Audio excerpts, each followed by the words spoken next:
You worked with Sting a lot. Yeah. Like a lot.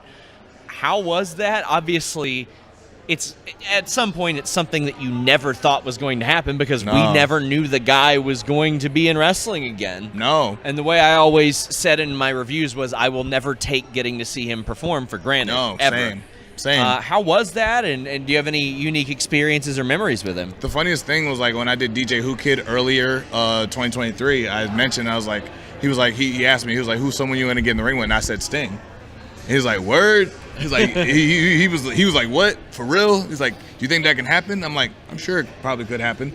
Little did I know it was going to happen at 80,000 people with DJ Who Kid walking me out to the ring. So like, it's funny how like the universe works in that way. That was crazy.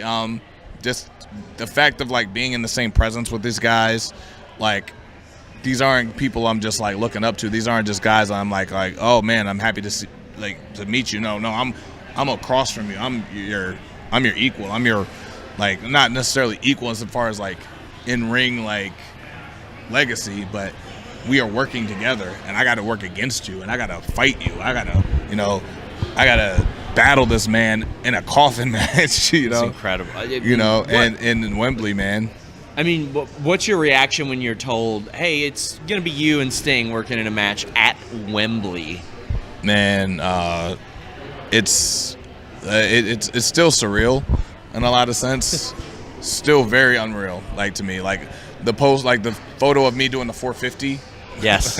like about to crash onto him is like one of my favorite photos I've ever taken, and like ever. And just to see the background, just to see so much symbolism that's going on in there. It's like, and then to have like one of my best friends, Darby, across from me as well. I get to share that moment with him.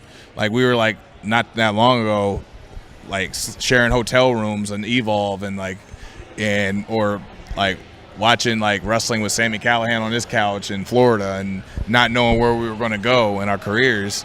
So just to see like, hey, two Seattle guys, two Washington guys sharing this moment together with Sting, and then I'm tagging with Christian, who's like one of my favorite wrestlers of all time is Edge or Adam Copeland, and we're doing double spears to these guys. So I was like, that was my big mark out moment right there. It's just like, man, like that was the moment I'm like, I had to sit and like, I'm gonna enjoy this moment, and then get back to work. So we gotta do the match.